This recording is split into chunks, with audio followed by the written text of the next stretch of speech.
Saya anda mau diinterupsi lah, interupsi itu urusan anda. Masa orang ngomong diinterupsi, nantilah Pak. Saya kan tadi sudah bilang, pakai interupsi tidak selesai kita ini. Lalu nanti saya yang interupsi dituding-tuding lagi. Saya tidak mau. Artinya kalau begitu, misalnya saya membantah lalu di sini ada berteriak keluar, saya keluar. Saya punya forum. Saya setiap kesini dikoroyok, belum ngomong sudah diinterupsi, belum ngomong diinterupsi.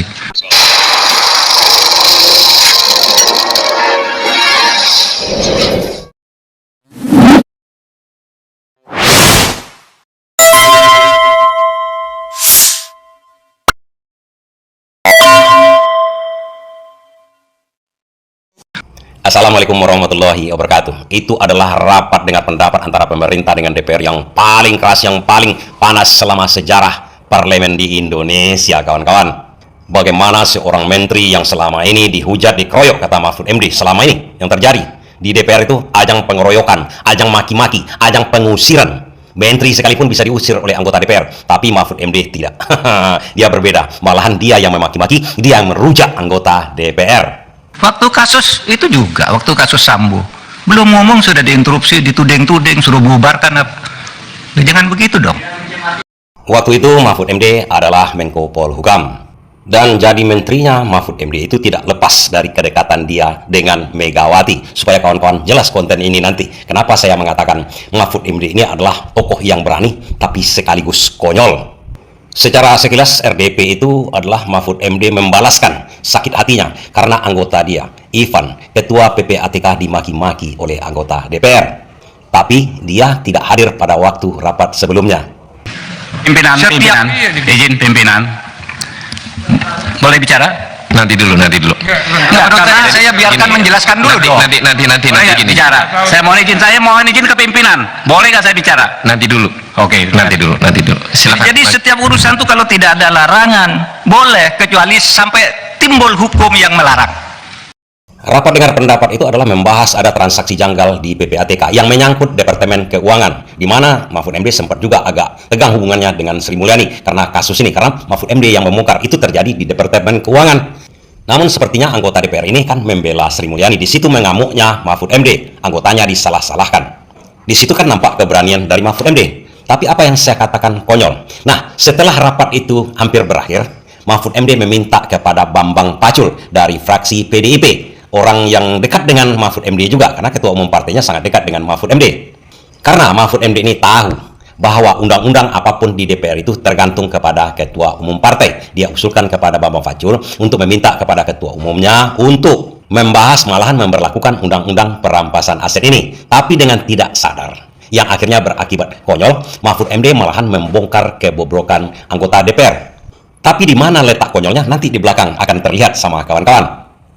Tolong melalui Pak Bambang Pacul, Pak, tolong Pak, undang-undang perampasan aset tolong didukung Pak.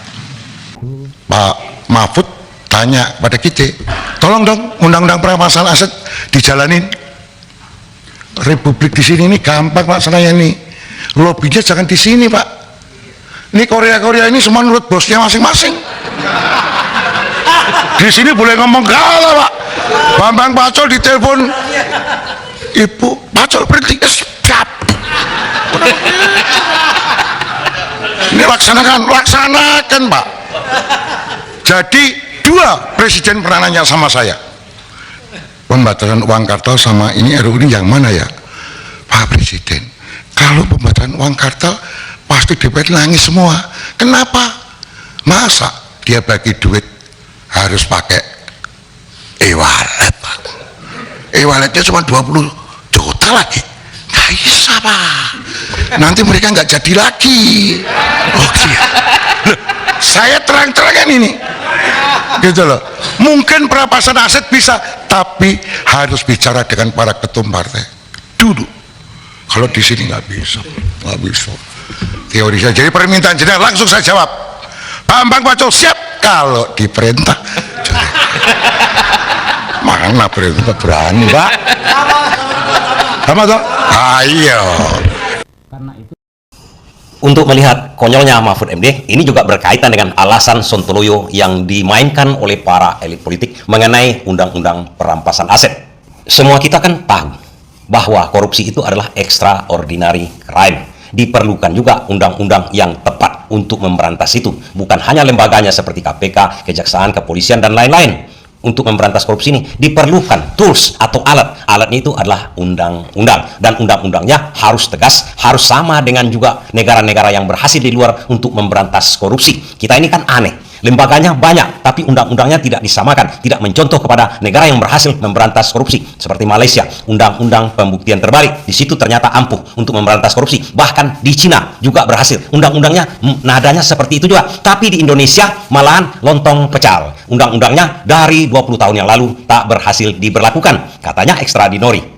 Dan menurut saya pribadi, undang-undang perampasan aset yang tidak diberlakukan sejak 20 tahun yang lalu ini juga yang menyebabkan kesenjangan ekonomi antara yang kaya dan miskin sekarang, di mana penjabat hidup bermewah, kenyataannya rakyat banyak yang miskin. Itu juga yang memicu demonstrasi yang rusuh kemarin kan, tuntutan mahasiswa itu termasuk ini. Di samping masalah tunjangan, kemewahan yang diberikan kepada DPR, termasuk undang-undang perampasan aset. Itu masuk dalam butir kedua, tuntutan mahasiswa. Kalau menurut saya ini yang menyebabkan chaos kemarin itu. Nggak perlu kita cari dalang, begini, begono kan. Kemudian yang kedua, sahkan RUU perampasan aset. Coba kita lihat lagi alasan Sontoloyo dari rezim sebelumnya. Dan kenapa saya katakan ini adalah alasan konyol saja. Nanti di belakang saya terangkan kepada kawan-kawan. Saya mendorong agar RUU tentang perampasan aset dalam tindak pidana dapat segera diundangkan. Ya, kita mengerti alasan konyol para penjabat-penjabat elit-elit politik, dan di mana letak konyolnya juga Mahfud MD. Kita harus mengerti dulu apa itu undang-undang perampasan aset yang ternyata sangat ditakuti oleh elit politik kita. Berdasarkan pasal 1 angka 3 RUU perampasan aset, yang dimaksud dengan perampasan aset adalah upaya paksa yang dilakukan negara untuk merampas aset tindak pidana berdasarkan putusan pengadilan tanpa didasarkan pada penghukuman terhadap pelakunya. Aset yang dimaksud dalam RUU ini diartikan sebagai setiap aset yang diperoleh atau diduga diperoleh dari tindak pidana atau kekayaan tidak wajar yang dipersamakan dengan aset tindak pidana. Aset-aset itu bisa berupa semua benda bergerak atau tidak bergerak, baik yang berwujud maupun tidak berwujud, dan mempunyai nilai ekonomis. Dalam pasal 5 ayat 1 RUU perampasan aset, aset yang dapat dirampas antara lain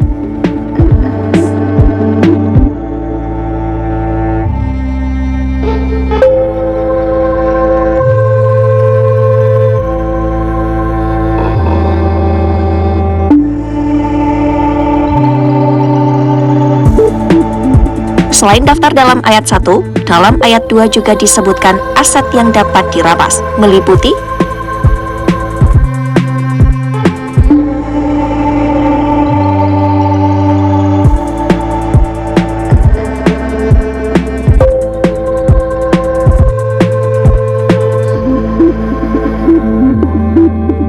Pasal 6 RUU perampasan aset menegaskan aset yang bisa dirampas minimal bernilai 100 juta rupiah dan terkait dengan tindak pidana yang diancam hukuman penjara 4 tahun atau lebih. Pasal 7 ayat 1 juga menambahkan, aset dapat dirampas bila tersangka meninggal, melarikan diri, atau tidak diketahui keberadaannya. Dengan begitu, negara tidak kehilangan kesempatan untuk mengamankan aset kejahatan meski pelaku lolos dari jeratan hukum.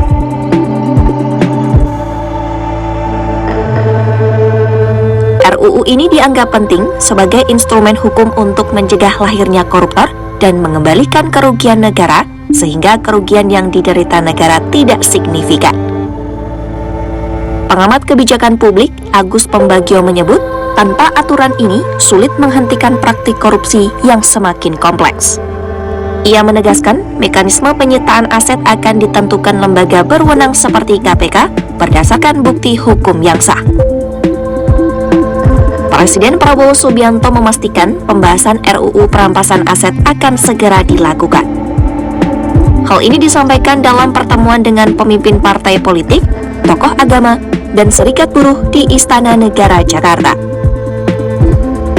Presiden Konfederasi Serikat Pekerja Seluruh Indonesia Andi Gani Nenawai menyebut bahwa Prabowo merespon cepat tuntutan tersebut.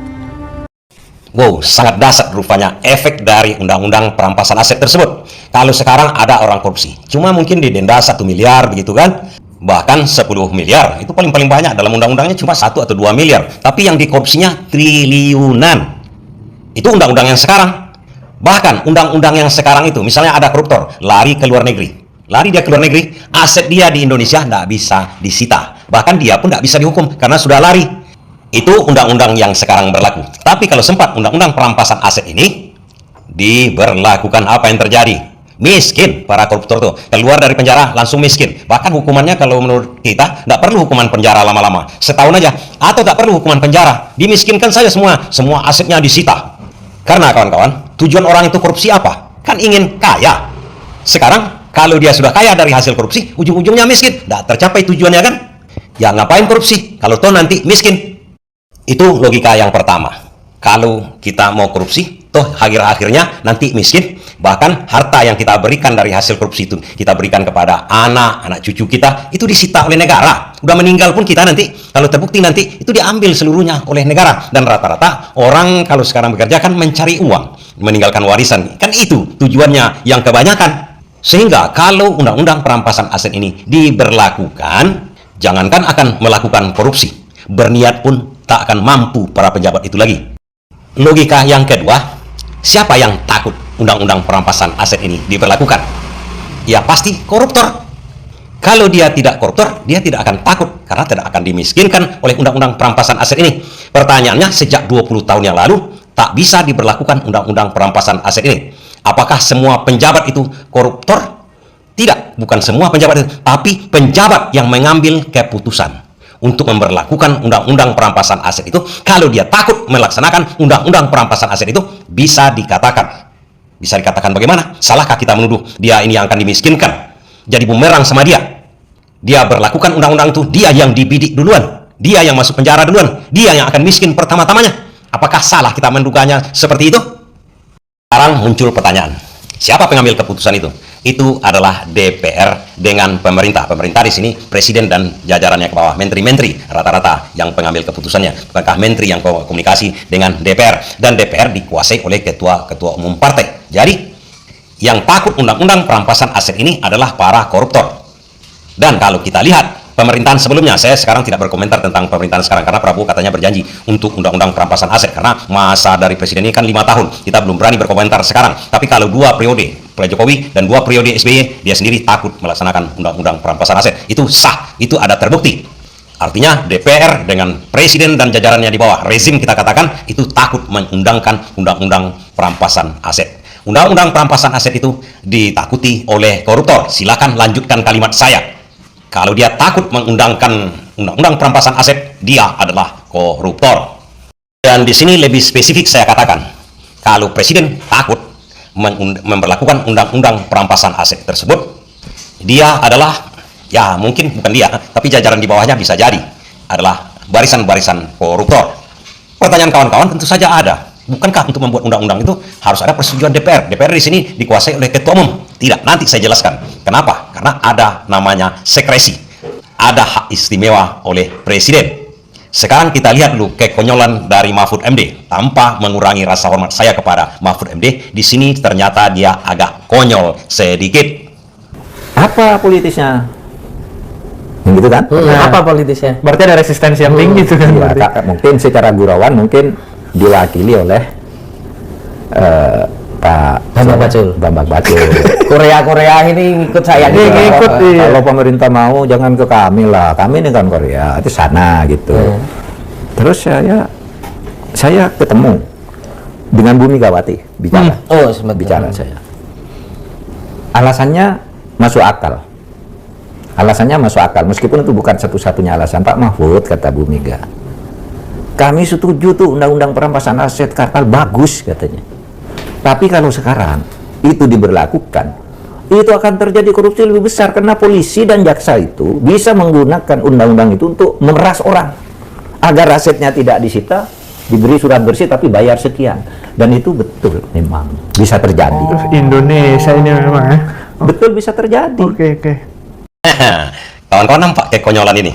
Alasan atau alibi Mahfud MD membenarkan Megawati bahwa nanti kalau diundangkan sekarang, polisi yang akan banyak korupsi, memeras, jaksa memeras para koruptor. Nanti kalau sempat tidak dibayar mereka koruptor itu akan ditersangkakan. Kan itu maksud Mahfud MD. Ini kan aneh. Aneh, kenapa aneh, kawan-kawan? Itu polisi dan jaksa itu adalah pemerintah itu. Mereka yang mengatur, presiden yang mengatur. Kalau memang itu yang salah, jangan ini yang disalahkan. Jangan undang-undang yang tidak diberlakukan dulu. Polisinya diperbaiki, jaksanya diperbaiki. Kalau mereka memeras, mereka juga kena undang-undang perampasan aset. 20 tahun menjadi polisi, begitu terkena sekali, habis harta bendanya. Bahkan warisannya pun habis disita oleh negara. Ini kan alasan yang tidak masuk akal. Alasan konyol. Karena apa? Konyolnya Mahfud MD ini karena dia dekat dengan Megawati. Kalau seandainya yang lain, yang mengatakan bahwa undang-undang itu sekarang, tidak perlu diundangkan sekarang karena akan membuat korupsi bertambah besar, niscaya Mahfud MD akan ngamuk-ngamuk. Tapi lihat sendiri dia nanti, dia bantah alibi dia sendiri.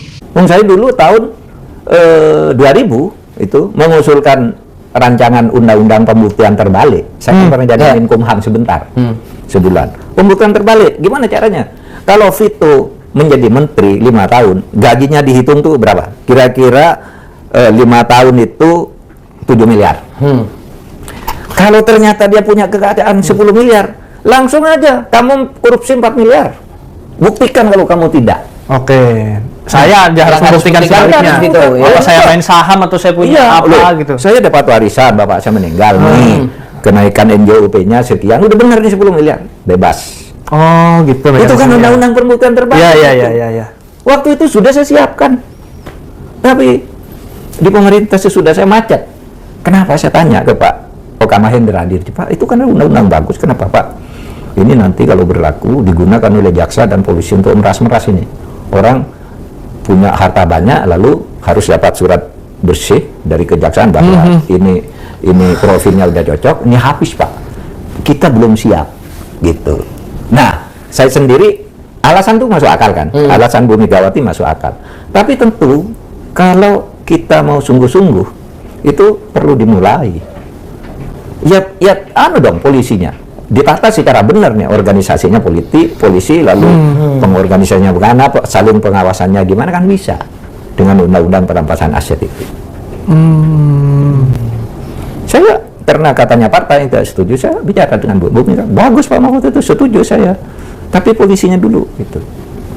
Bu Mega kan sangat Nah, kan dia bongkar sendiri.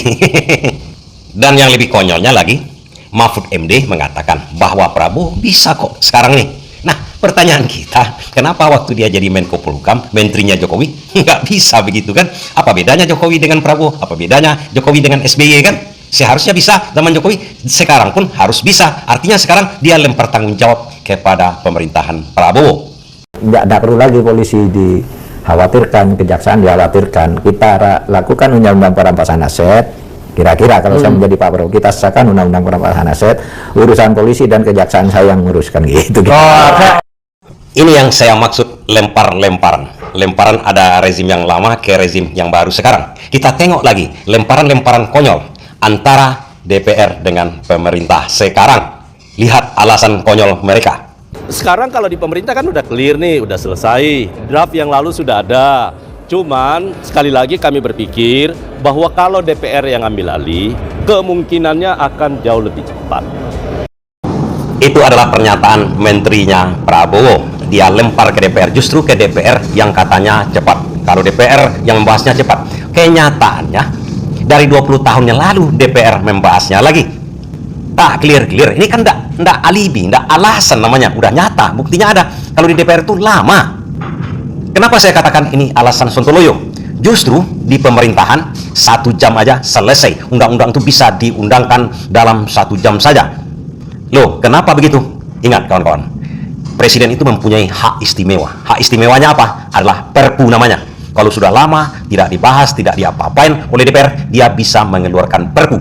Peraturan pengganti undang-undang. Itu pemerintah, itu presiden yang bisa mengeluarkan. Dan undang-undang perampasan aset ini bisa dibuatkan menjadi perpu saja. Kemudian terkait usul agar Presiden Prabowo Subianto menerbitkan perpu perampasan aset, ia menyebut hal itu mestinya tidak perlu dibebankan kepada kepala negara. Sebab, menurutnya, pemerintah dan DPR berkomitmen untuk membahas RUU perampasan aset. Ini kan sontoloyo. ingin membahas undang-undang perampasan aset, tapi sudah 20 tahun dibahas. Prabowo ingin memberantas korupsi. Kenapa tidak dikeluarkan saja Perpu saat ini sesuai dengan tuntutan mahasiswa? Kalau mahasiswa tidak percaya ke DPR, berarti rakyat tidak percaya ke DPR. Dan rakyat juga tidak akan percaya bahwa DPR akan bisa membahas atau memberlakukan undang-undang perampasan aset tersebut. Karena bukti nyata sudah ada. Bukti bahwa undang-undang perampasan aset ini kalau sempat tidak diberlakukan, kan kejadiannya demo rusuh. Bahkan bisa jadi Prabowo bisa jatuh dibuatnya. Apapun alasannya, karena dengan tidak diberlakukannya undang-undang perampasan aset ini, kesenjangan ekonomi antara kelas atas dengan kelas bawah yang membuat kecemburuan sosial yang mengakibatkan demonstrasi yang rusuh ini tidak akan berakhir. Walaupun kemarin sudah sempat diredam oleh Prabowo.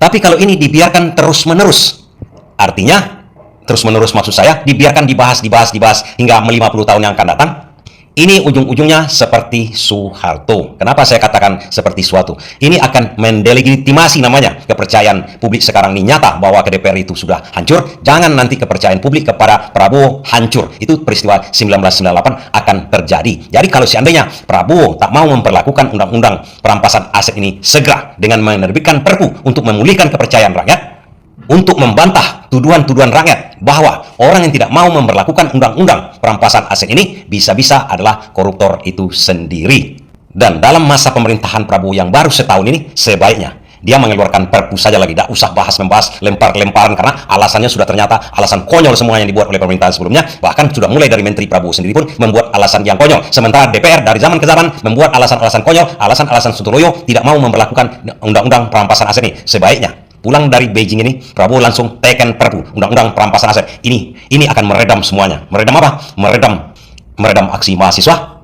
meredam kemelut di pemerintahan. Yang paling penting sebenarnya memulihkan kepercayaan masyarakat kepada pemerintahan. Karena kepercayaan kepada DPR yang sudah jatuh itu ujung-ujungnya nanti membuat rakyat juga tidak percaya kepada pemerintahan yang baru setahun berjalan. Kita berharap 4 tahun yang akan datang itu negara kita ini seperti negara-negara lain yang rata-rata relatif bersih korupsinya. Karena itulah yang paling yang membuat rakyat merana, yang membuat gontok-gontokan para elit, yang membuat Prabowo bisa jatuh. Terima kasih.